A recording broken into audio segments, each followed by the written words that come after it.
Hello, we start tonight with the Knife Angel. It's 8 metres high, it's made from thousands of knives handed in to the police, and it comes with a warning. Knife crime costs lives.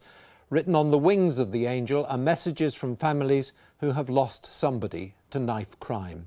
It's now towering over Central Park in Chelmsford, where it will be the focus of a month-long campaign against knife crime.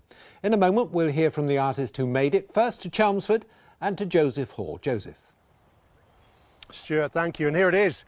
It's worth a second look, isn't it? And that's what people have been doing all day. If we can walk in a little closer, we started out here so you can get an idea of the size. 27 feet, that's 4.5 of me. 100,000 knives or more. The designer said he doesn't really know, but he had over 4 shipping sea containers full of knives to work with. He had to blunten them down. He had to bleach them. Was it worth it, though? We've spent the whole day here gauging reaction.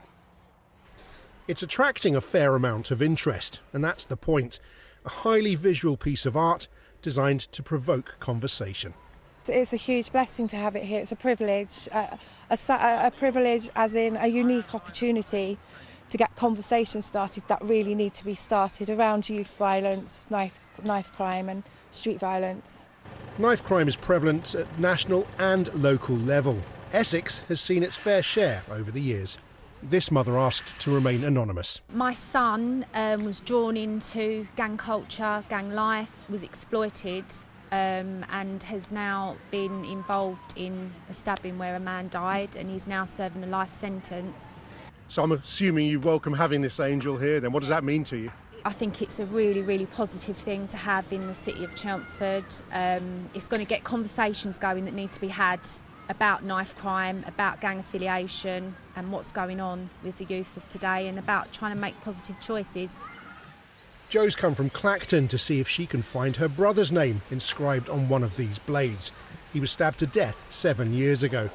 It ruined my life, it changed my life. It's even to this day, like nearly 8 years on, I'm still to the point where I'm struggling every day just to do simple tasks and things like that, really. But I get up each day knowing, you know, I've got to do it for my brother. It's been here for less than a day, but already it's making quite the statement. Well worth the effort of bringing it here to Chelmsford. When it pulled up at the gates, my knees gave way and actually fell to the ground a little bit because I just felt quite overwhelmed. When it was put in position and the sunlight was just coming up and the light reflected off of the wings and its chest and its face, and it was really an incredible and really powerful moment. Well, it's a shame that the sun hasn't quite come onto the wings, as you heard in my report there from Louisa. It's worth looking from behind her. You get a real idea of how many knives have gone into it. If you can just follow me around for one moment, though, there is an amnesty bin here. This is going to be here for the whole month that the angel remains.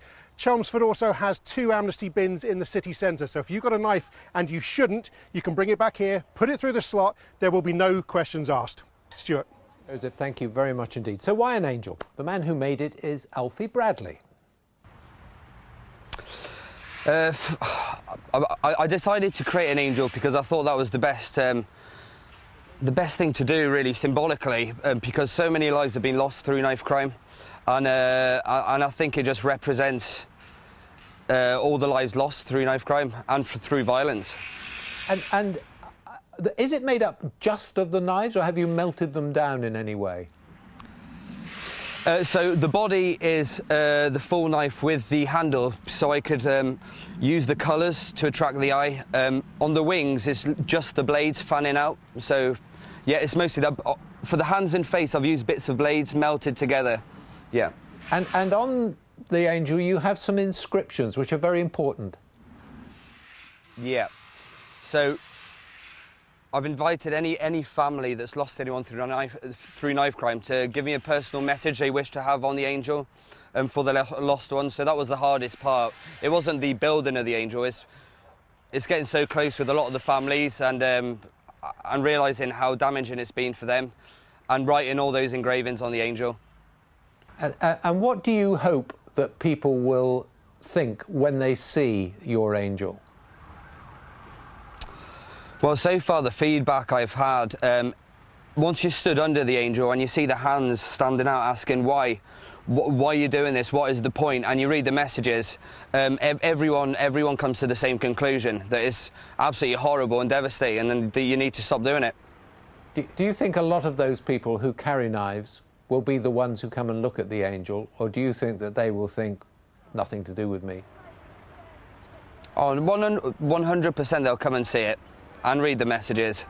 I know this because it's been to other cities before, and I've spoken with ex-gang members and people that were involved with it, and they were like, one of the guys said, "Why are we doing this? This is horrible."